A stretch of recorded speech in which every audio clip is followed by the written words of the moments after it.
everyone, and welcome back to The Things We Know. Today, we're talking about something that sounds simple, but I think it's one of the hardest questions we can ask ourselves, which is, what do I actually want?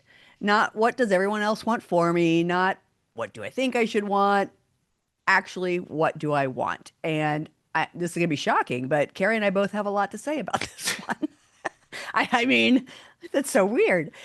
But before we jump in, if you are enjoying these conversations, whether you're on whatever platform you're on, YouTube, you're listening to this as a podcast, would you take a moment right now to just follow the podcast? If you're on Apple and you want to take the extra step of giving us a review, that would be awesome. It really helps for people to find us, and we'd be incredibly grateful. So, with that said, Carrie, tell me why you wanted this topic.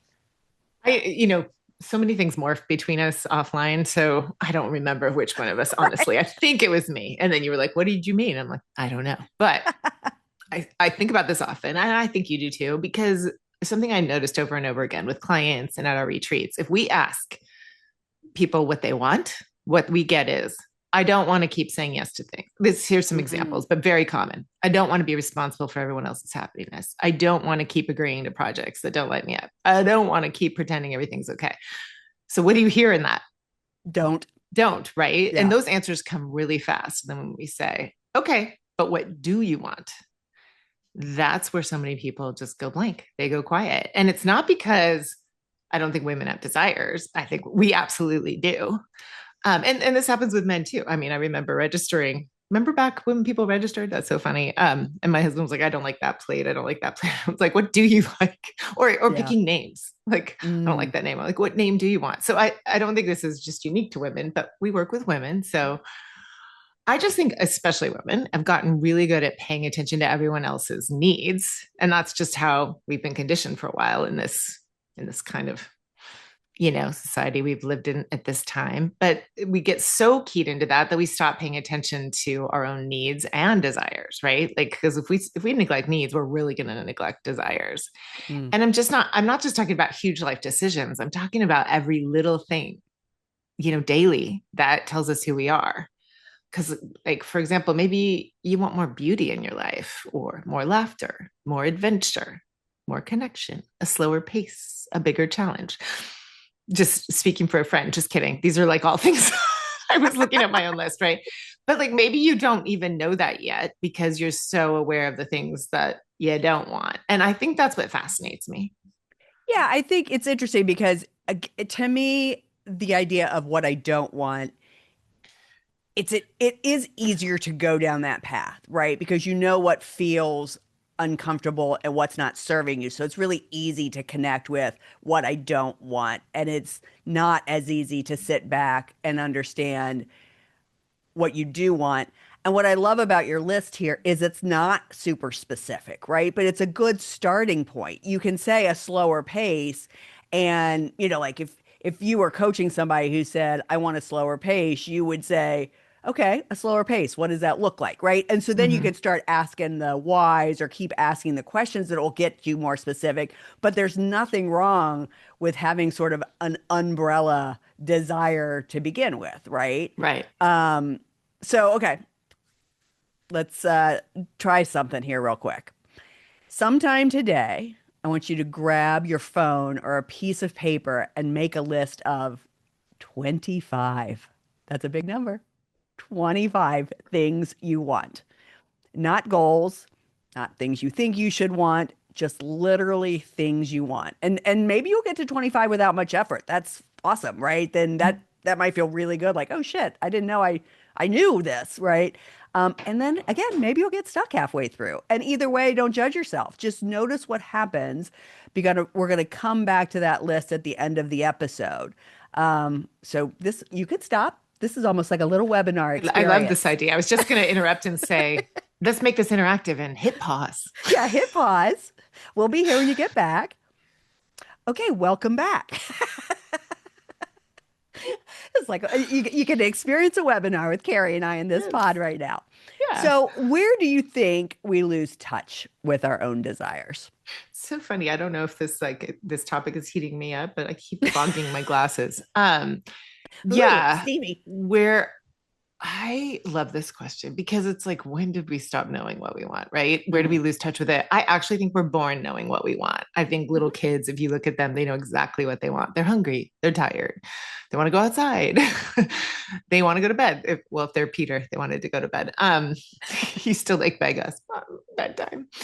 They Oh. know what they like and what they don't like, and they're really clear about it. But somewhere along the way, I think, at least in my experience, especially for women, we become incredibly good at reading everyone else Mm. and meeting those desires. We anticipate, we accommodate, we smooth things over. And those are beautiful qualities. They can, in the right setting, that's really helpful to have someone who does that, until we realize we become so tuned into everyone else's internal world that we've stopped checking in on our own. So I think sometimes if you're in any kind of caregiver or responsibility mode, that can be when you lose touch with it. I think, if we are looking at like the most immediate, recent decades, there's just so much telling us what we should want. And then we're like Mm. not maybe tuning in internally. But I don't know. I mean, they're not the same thing, right? Like if we've confused being low maintenance with being emotionally healthy, I think that is where we get into danger. I think we grew up at a time, at least for me, where I feel like that message was pretty strong. You don't want to be high maintenance. And so Oh. that to me translates to like not having a strong preference. Like I Mm. think about that. I think it's embarrassing to admit, but like thinking it's important, even on a girls' weekend, to not be somebody who's really particular about where you sleep, Mm. or not being really particular in a roommate situation over what room you get. And it doesn't mean that I haven't been a diva sometimes, but I just know exactly.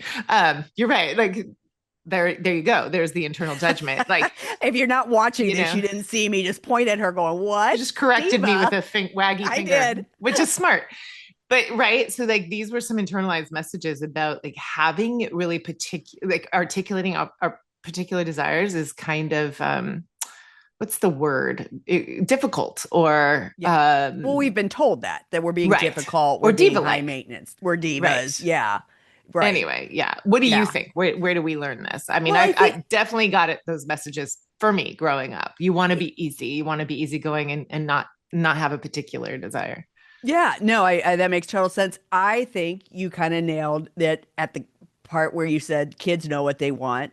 They also know how to articulate it. I mean, for many kids, no is one of the first words out of their mouth, right? And it's not necessary. I mean, I guess it could be because of parents saying no, don't touch that or whatever, but still, they have no fear. There's no risk there when they say what they want. And in fact, a parent is like, oh, thank God you're telling me what you want versus me trying to figure it out in a cry. So I think personally that it strikes at least women when they hit puberty, right? Our estrogen goes up, our testosterone goes down. So now we have the caring hormone running rampant through our system. And with less testosterone, we take less risks. And so we're at a point where it feels risky to not be easy. It feels risky to not be agreeable. It feels safe to not make waves. It feels risky to not be like, thank you, sorry. Um, and anticipating everyone's needs is part of what's great about, being a woman. So that would be my guess, which is why when we are at our retreats and we're in the room with women, the majority, I mean, obviously, we've talked about this before. We have women as young as early 20s all the way up to their 70s coming to our retreats. And all of them have the experience you talked about of like we ask them what they want and they say everything they don't want. But even that is used to be risky, right? So now Right. they're in an area because they're through menopause, they have less fucks left to give. So they're at least willing to say what they don't want. And that it's what we do in the retreats is dig a little deeper to pull out what they do want. So Mm. for you, how does this like show up in friendships and work and marriage, caregiving? Well, like, just since you just said work and we work together, I would say that there are honestly times, and this is true of all, like, and we're going to get into this phrase in a minute. There are times when like I really don't have a preference. I'm really glad that you do. And Mm. then there are times that I do, like, and I feel like And we vice honor that versa. pretty well. Right. I Yeah. feel like I feel like it's really helpful when one of us has a preference. But I Does think move the needle. that pattern over the years has taught me that, like, oh, that's important to her. I want to make sure she gets that versus, like, Mm. I'm never worried you're not going to do what I want. So, you know what I mean? So I think it's a combination of like wanting you to get what you want because like that's what we want for women. and, and so in work that's easy. In friendships and in group settings, sometimes that's hard. There's that Mm. it's sometimes hard to turn off the internal patterns of like, whoa, she's really particular versus like cheering on that, like, hey, at least someone said what they want. And so I think I try to notice that. And I can't remember any recent time at all where I felt that way. So I think I'm more in the yay, good to know what you want place. Um, in marriage, I feel like I'm really good about saying, here's what I want. Yeah. Um, I don't always get it. We don't always get what we ask for, but we ask. And we're both really like our desire is to get what we want. It's just sometimes like he can't take off work or I Right. can't be the one to do something that he needs, but we both ask. And I think that that's good. Ooh, in caregiving, that's hard. And in Yeah. midlife, Say more. Say a little more about I caregiving in think midlife. I think I'm having a hard time articulating it. That's it. That's why it's That's hard. fair. It's really, really hard. I've talked about this probably at nauseum here. So if you've listened to us a lot, you're gonna hear me say it again. Like I feel like I want opposing things. I Mm. want people to not treat us differently, and I want them to also not treat us differently, but to remember that like my experience isn't they're like the experience they're assuming of everyone. So I See, I want don't people think to those are have opposing, though. I'm just gonna. I mean, I know why you say that, and I understand your thought process behind it. But really, that is a perfect to me example of two things can be true. yeah, Understand that your life is not like everyone else's, but it is your normal life, and you should be treated. You and Griff and the whole family should be treated accordingly. Don't yeah, make assumptions about what you can or cannot do based on your life being different than everyone. So, don't you? I mean, what do you think about yeah. that? I mean, I know we're going down a weird path, but No, no, no. I mean, it also goes into the like, I want to have more fun, but I also want more deep connections. Like, just there's yeah, like both can be true. yeah, The I think it comes down to there's two different things going on there. I would like myself and everyone in Griffin's life to celebrate what's different about him and not think mm, it needs to be fixed or it's a problem to solve or it's something to right, pity. And like also I want to do everything I can to at least stop the seizures, right? So yeah, it's like there's the neurodivergence and then there's the medical stuff. And so they want mm, different things. The caregiver for mm, each of those things wants different things. And so I'm constantly in that. And then also, like, what do I want for me in this season? It's yeah. something I'm constantly figuring out. But I love that you're constantly figuring it out because I think the problem and as we move into this idea of like I don't care, sometimes we don't, right? Like sometimes that's completely true. You and I, like there's been times at the retreat where you've like, can I do this? I'm like, yeah, I don't care. And I don't mean it derogatorily. I'm like, no, that's great. Yeah, if that's what you want to, if you want to take this piece, like I remember we had a situation in Chicago where we realized like the script that we had written out was sort of heavily me talking. And you're like, can I take this? I was like, yeah, I don't care. And I think at the time it was the end of the retreat, we were a little tired. And I think it sounded like I was like, yeah, I don't care. But that really wasn't it. I was like, sweet, yeah, take it. But sometimes I don't care can be a little bit of giving up, right? Like, and so I love that, so that's where I'm going with that. Like, the fact that you're still trying to figure it out, even when it's exhausting, um, is important because I don't care can almost be like not giving a shit, Right. right?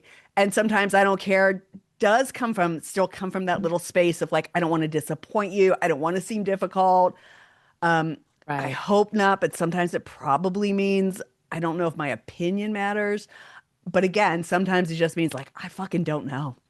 Oh my God. And that's Like, also okay, right? But as long as you're naming if at least to yourself, as long as you're naming where that I don't care comes from, there's where you can crack it open and kind of transform it, right?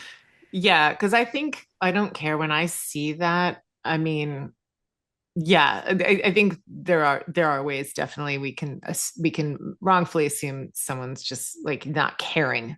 That's not it. But Right. the deer, when I see that, when I think about when I say that, it's a deer in the headlights response. It's like, do you want paper or Mm. plastic? Or no, they don't do that in Portland. It's all paper. But what's a good, oh, do you want to donate your, I don't know, like your bag credits to a charity of your choice? And I'm just like blank. I have to make a million decisions all day. And I'm like, oh my God, please decide for me what to do with my like 20 cents. Like it's just like I have no spoons for that. So Totally. that's one. But like what's true is you can't build a life around your desires if you can't name them. And so Mm. I think it's really important to know the difference between I have no preference, you decide, and I don't care because I literally am shut down. I'm blown. Like my fuses are blown right now. And that's a really good moment to be like, could you decide until I figure out what I want? And then maybe I'll change my mind. You know what I mean? Like that's just a really good opportunity to say, like, God, I got nothing. And it's not that I don't have something. I just am so far away from it. I love this. So going back to the marriage piece, right? That the classic, like, what do you want to have for dinner? I don't care. What do you want? I don't care. What do you want? Like, what if the answer was, you know what? I am exhausted right now. Can you come up with some ideas? I'll let you know what sounds good, right? Yeah. Instead of doing the back and the why are you laughing? I'm laughing because the Holderness family does this really well. So do a lot of people I I follow love that the are Holderness couples. Like family. when they're like, you decide, and then typically, not always, but typically the man's like, okay, Mexican. No, it makes me gassy. Okay, Right. pasta. Are you kidding? That'll make me bloated. Like it's like you decided, Totally. like, I'm not gonna sit here and make a bunch of like I love when choices. Penn plays her and I does know. with the little bag around him. Yes, So funny. I love it's so them. true. But it is like you decide and then I will shut up. Right, Like right. Yeah. there are times when my desire is to have dinner be as easy as possible. And so if Yeah. I'm ordering takeout, I do not get a democratic vote. I just do Right. it. And I put food on the table and they're like super grateful. Right. If I had said, what does everyone want? I would get four different answers. Right. So sometimes my desire is like not to guess what everyone wanted, but is to like make that decision for us Yeah. and my desire is also to have you eat it and not complain and then do the dishes. But if there's any, because with takeout there's less, but like sometimes if I'm asking, I really want to know what you want. And Hmm. so yeah, I think it's about just learning to notice your preferences and then Mm. also letting it be a signal when you have none, that like to check in to like, is this really truly like something you could care less about, or is this really truly something you're far away from with yourself? And I think the really big desires often begin as tiny preferences we've ignored for Right. years. And like, here's the idea I keep coming back to. I don't think desire, I don't think it isn't a personality trait, right? I think it's a muscle. Mm. Like I do think some people are really good at articulating, but I just think that they have a stronger muscle. I don't think it's their personality. I think they've just I exercised it love more. that. So if you've spent 30 years putting everyone else's preference ahead of your own, I think about my mom that way. Although in her older years, as like freaking whip smart as she is, like, I've just seen this with women. Like it finds its way in to be like, that's what I want. Because like it got neglected for so long. Right. In fact, she turns 85 this month, and I thought about us interviewing her. Maybe we should make that happen. But and she That'd be lands awesome. today. Yay, that'd be fun. Anyway, so like, of course, the muscle is going to feel weak, right? And it can either come out later as resentment, or it's really gonna show up in ways that bum you out. So you don't rebuild it by making dramatic life changes. You rebuild it by paying attention. And I think it's by trusting yourself enough to admit, actually, I'd rather we do this. I mean, I love that because you're not really suggesting like this is an all or nothing thing. You're not asking us to go like, we're not suggesting you like go quit your job or blow up your whole life. We're just talking about, as always, the small, easy steps or not easy, the small steps, right? We're talking about practicing preference and that'll lead to desire. So, like practicing speaking up when you actually have a preference or a desire. Noticing as you're doing things that are somebody else's desire versus your desire, where is your energy? How does that feel in your body? What's draining you when you say yes to something, which, might mean you said no to yourself, and what delights you, both because somebody else brought the idea up or you came up with it. And then, honestly, sometimes I just really, truly don't care, but when I do have a preference, I for sure, I don't think I keep it to myself. I think I'm pretty good at being like, yeah, no, I don't want to do that. I think again, sometimes it's more about not what I want to do, but what I don't want to do. I'm pretty good at saying, yeah, I don't want to do that. A perfect example right now is the movie Backrooms. Liam and Charlotte and Irina and Darren have all gone to see the back rooms and they loved it. And then they came home and Darren told me all about it. And I was like, yeah, still don't want to see it. And then Liam came over and he's like, now that dad's told you about it, you want to see it? I was like, yeah, no, I still don't. Like, I still don't want to see it. And then along those same lines is the movie Obsession. And I mean, they're both horror films in different ways. But Obsession, they were telling me about, I was like, yeah, I could see that. I don't like to see horror films in the theater because I like to be able to get up and walk away if I don't like it. So I don't want to spend $20 on something. But like, I'm happy to see that when it comes out on streaming for free. So I think it's cute in some ways that like they still ask. And so this goes back to sort of what you were saying, the idea of like, still ask me. I don't like horror films. I've told you I don't want that movie. I think it's funny and cute and like kind of honoring that you keep saying, come on, mom, go see that. Let's go do that. But ultimately, probably no means no. Sometimes I change my mind with a little bit more information, but I'm pretty good at being like, yeah, nah, not doing that. And do you have like I assume this about you, but like in your everyday life, do you have like favorite things or like desires that you get met like during the day that really kind of reinforce that? Um, Yeah, I mean, like if you're thinking about favorites, right? Like I definitely have a favorite place on the couch, which is very well marked because the hairspray on the back of my head is on the back of the couch. It's so gross. I hate it. That's funny. But it's my place, and so it's so funny because when Liam and Irina come over, Liam usually sits there and fine, like it's no big deal. Um, but yeah, that was a gross TMI thing I just shared, but it's true. Like Ah, it's just so funny that I'm like, well, you can tell that's where I sit. Um, so I have yeah. that kind of stuff. I think this is an interesting, maybe an interesting take on it. I really like to spend time at the pool now on weekdays, like Mondays and Fridays. I never work on Fridays, and I typically keep Mondays pretty open, although those will be days that I might talk to clients or network or whatever. Um, and yet, I have to fight my own internal battle around you should be doing more, right? Like that whole Yeah. that as an entrepreneur, blah, blah, blah. And so I think that's an interesting piece of like even when you're admitting your own desires to yourself, you're sometimes still pushing back on yourself. I like that. I was also something you said just before that.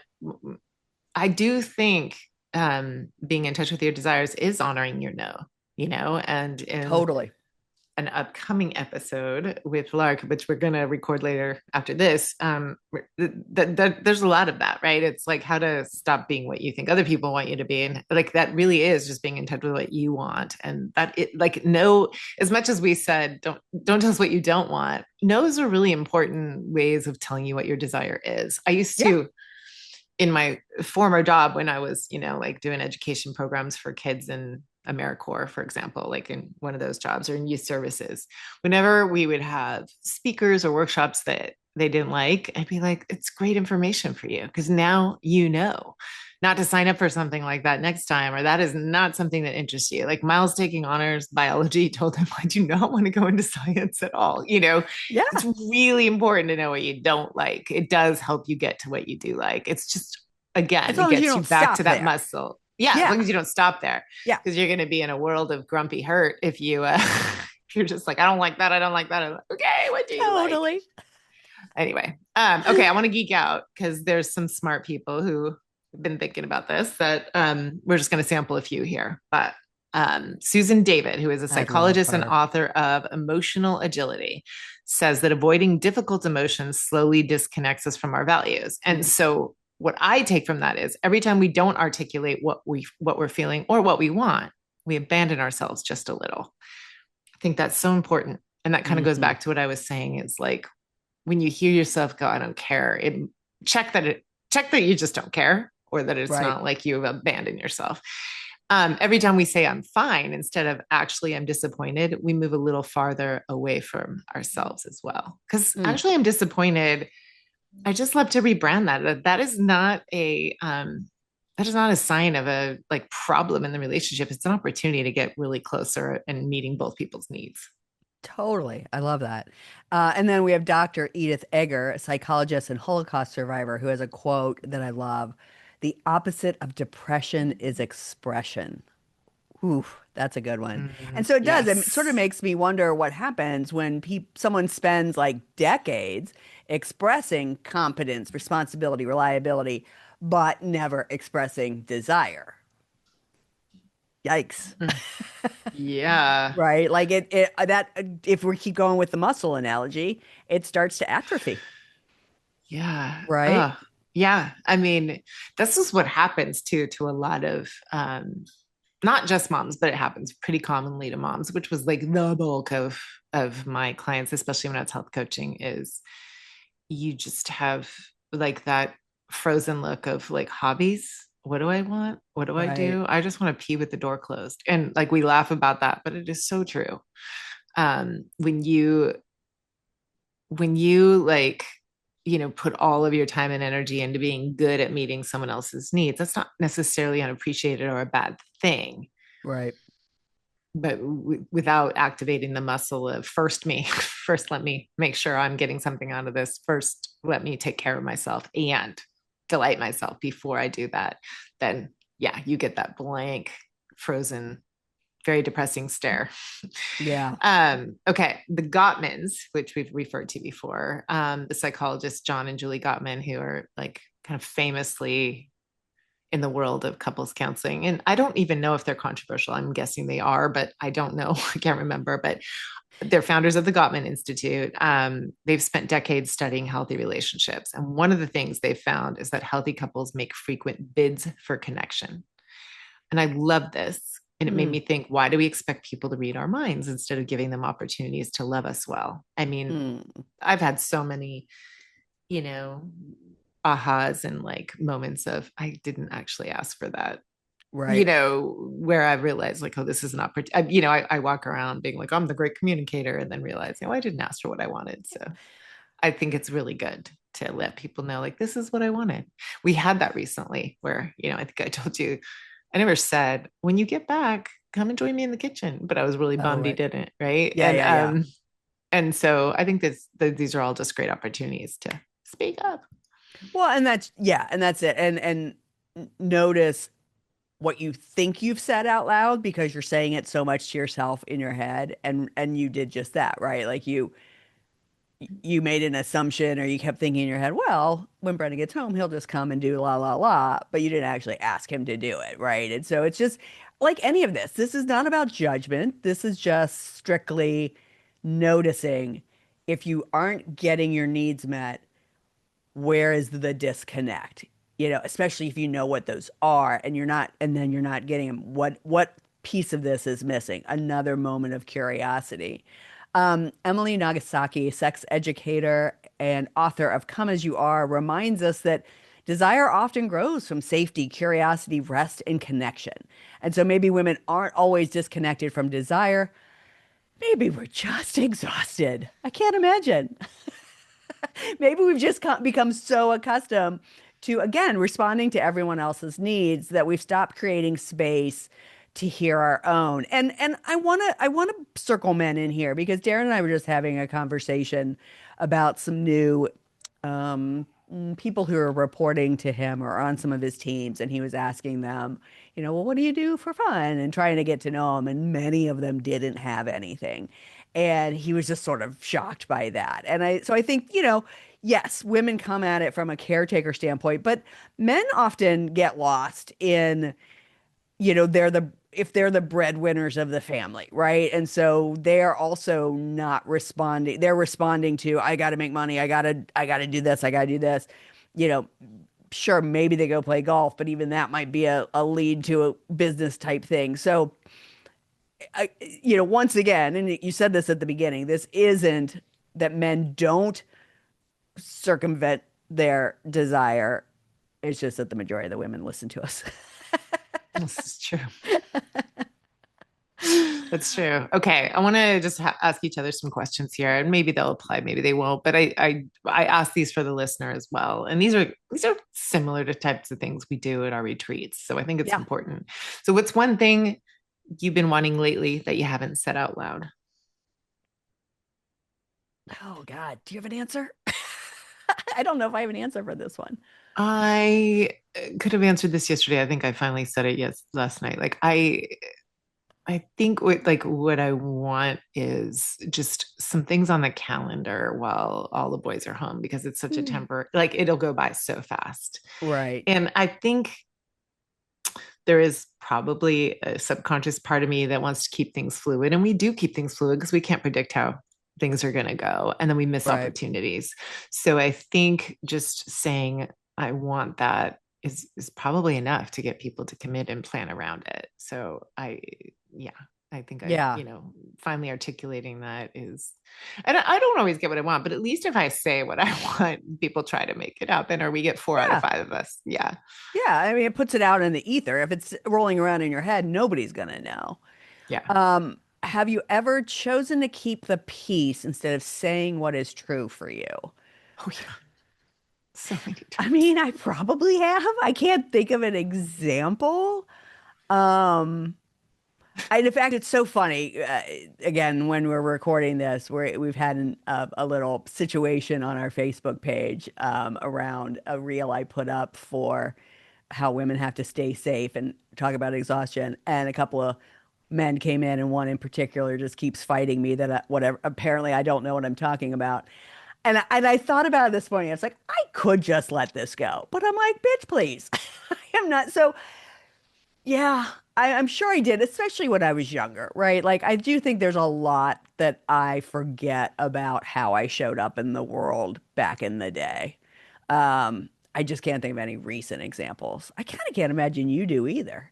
Oh, welcome to my big giant Irish Catholic family. Okay, that's it. See, that's the And thing too. A lot of yours is extended family, and I don't have extended family to you don't do have the that with. amount that I have, No, I do including not. the one I married into, and they're all great. Right. We're all great, right? Sure. And there's a lot of strong opinions and quirky things that people do, and sometimes I just don't feel like it's worth like what I might want, and it isn't really worth like getting into a thing about it. And it's like it's a short-lived situation. Like I might be visiting, just thinking about a trip I took. Like, I really didn't want to go to that restaurant, but it's fine.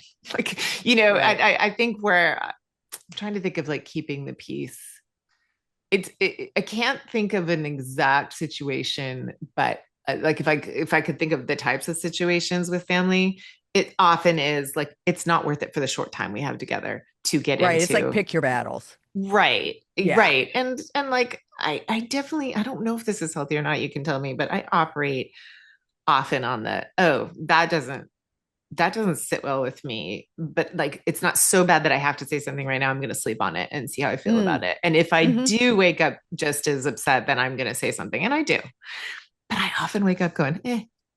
But I think that is valid, right? Because sometimes I think Yeah. we can jump to jump on a situation that you would maybe then wake up the next morning and regret that you did say something, right? Because Yes. again, in the grand scheme of things, does it matter, you know? Yes. Yes. So Um, I mean, I'm always there are situations where I look back and like I really wish I'd stuck up for myself more in that moment. And I hmm, learned from that. But those are like going back years. And I think I've right. grown and learned how to be like, I got something to say about that. And I'm not as afraid of like hurting our friendship, if anything, or our relationship as family. If anything, it brings us closer. Yeah. Yeah. Okay. What's one thing you've been postponing because you're waiting for permission? That's a You funny know, question I would never ask you. well, okay, but I was thinking about because I saw it a little ahead of time. So I was thinking, I don't think I can think again, I can't think of anything right away, but I do think we could look at the retreats slash the pod. And the pod Mhm. doesn't count because as soon as we were sort of suggested the pod from, Carrie Peters when we had that conversation with her 5 years or 4 years ago, we jumped right on that, which Yeah. is interesting because I think that probably in the grand scheme of things felt easier than the retreats. But for those of you who have heard this story before, Carrie and I's original idea was we wanted to have retreats for women because we saw from working at the Health Coach Institute how community really healed women. And when we Yeah. knew that the events were stopping, we were like, well, we want to keep doing this. Not necessarily to bring all those people in, but just like we knew what the power of that was. But Hmm. we talked about that and like joked about it and found swag and came up with like different ideas before we did anything. And then we go and we sort of share it again to Carrie and Stacy. And Carrie says, wow, that also sounds like a podcast. And that somehow felt easier. Not that she gave us permission, but I think, I think we postponed what felt a little bit harder Mm. until we had the pod under our feet. And I think in getting the feedback we were getting about the pod and what people were listening and how they were saying, God, it just feels like I'm listening to my friends and blah, blah, blah. Then it was like, ooh, maybe these retreats will work. So that's what strikes me as the most common or most recent example. What do you think?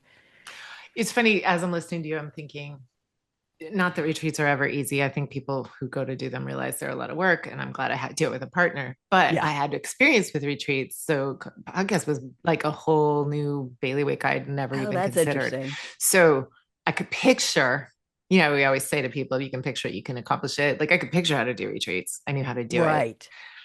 But you're right. I think like the go ahead with it was so much simpler, especially with you kind of pushing us along. But like was so much simpler with just you and I on Zoom. So yeah, I think something like I've been postponing because I'm waiting for permission. I don't know. I'm gonna want to sit with that probably a ton. I know that I'm waiting for permission. Sometimes I'm waiting for motivation or like Well, and opportunity sometimes or the time. permission is self-permission, right? Like Yeah. that word makes it sound like we're waiting for somebody else to say it's okay. You and I don't wait for anybody to No. say you, oh, Yeah. you can do this, That's not us. I think No. and that's what I'm talking about. The pod was more like, or the retreats.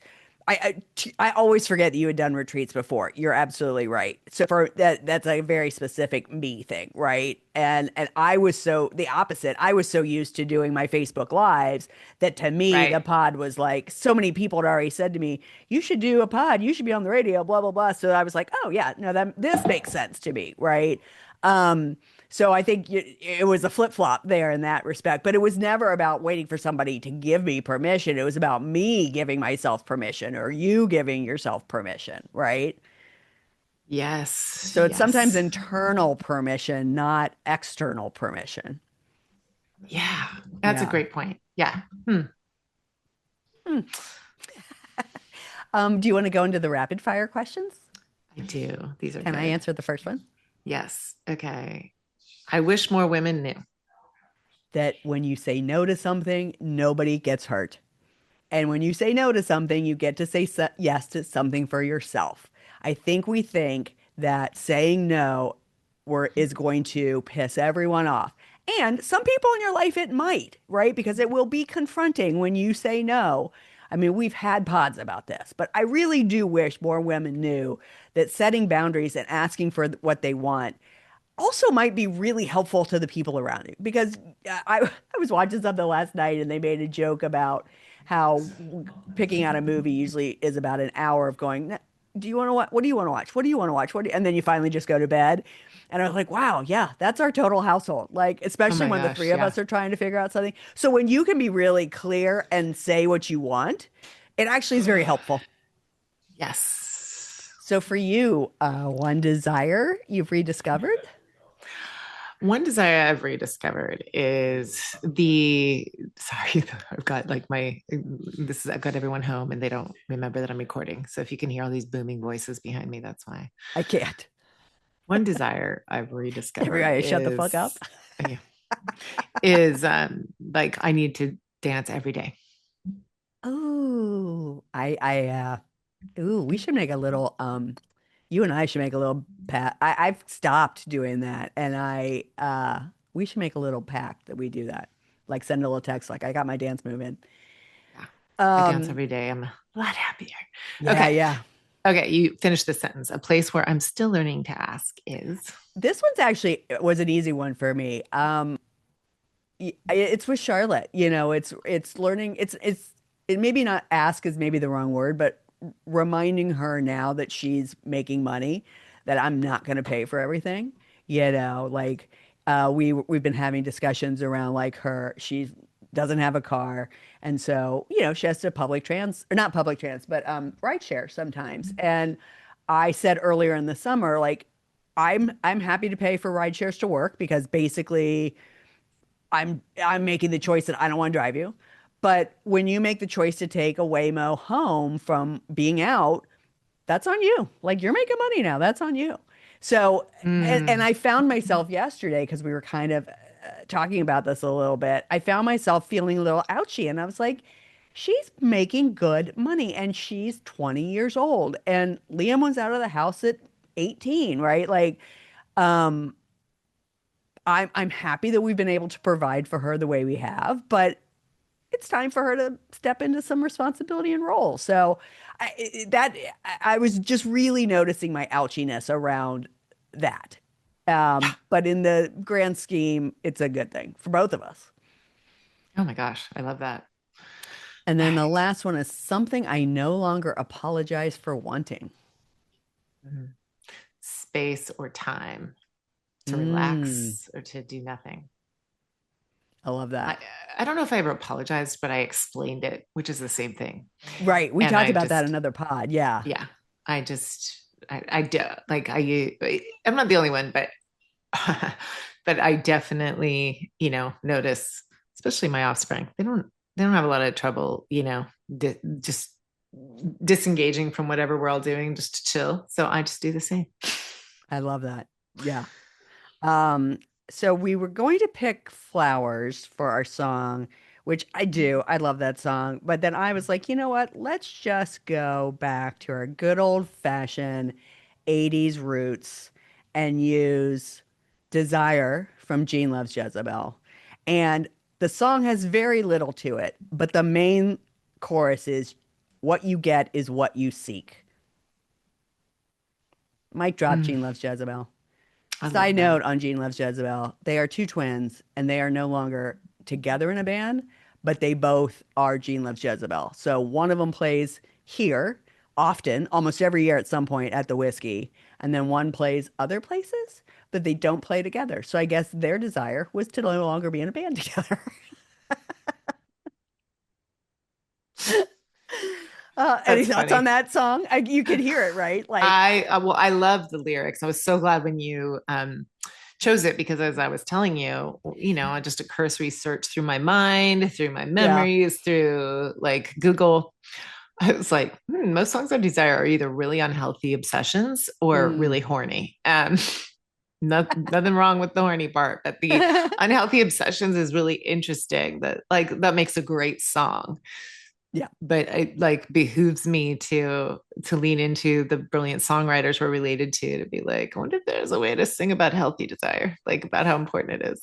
But I also think it's interesting that that's all that, right? There's this idea of like desire is only sexual, right? What we're Right. really talking about here is your own basic needs, your day-to-day desires to have a life that you love. And how Yeah. often have you set those aside or just become disconnected from it? Because the reality of it is being a mom, our desire was to do all the things we did for our kids when they were little. And we might have lost ourselves a little bit in that. Yeah, I mean, I had an earlier draft of this where I literally had one of us saying just that. Like, it's so funny that desire gets lumped with sexuality when really like that relegates it to like a part of our lives, or I don't Totally. know. It's so interesting. And it just reminds me, we talk a lot about being embodied. And when we live in our heads, we're a lot of like, this is what I should want, like your prompt Mm-hmm. about that list. This is what I should want. This is what I should say, or like, this is what I need. That's what Yeah. happens when you're in your head.